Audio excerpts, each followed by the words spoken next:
With Trump in office, I am noticing a lot of people abusing scripture for their own purposes. I have heard it was God's will for him to be president. You don't understand God's plan. I have a feeling that those same people weren't saying the same thing when Obama was president.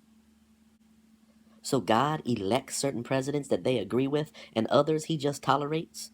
That is what I call convenient Calvinism.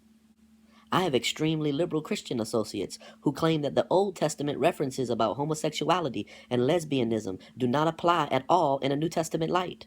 Those same liberal friends will quote the Old Testament verses that implore us to be kind to the refugee. Vice versa, my conservative friends will argue the opposite on both issues. This is what I call eclectic exegesis. How do we pull that off? There are various scriptures about our tone towards Caesar. We should pray for the authorities. We should be obedient to the laws. I have noticed, though, that these scriptures are emphasized to a greater extent depending on who is in charge. My Republican friends seem to be reminding me and all of us greater frequency since January 20th, 2017. That is what I call over-particular obedience.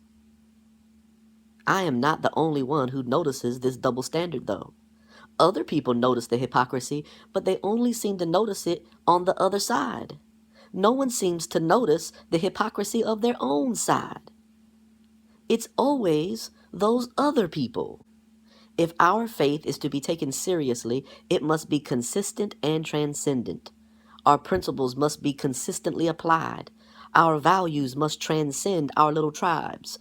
We serve a God that is bigger than space, matter, energy, and time. If we really believe, we need to stop bull crapping.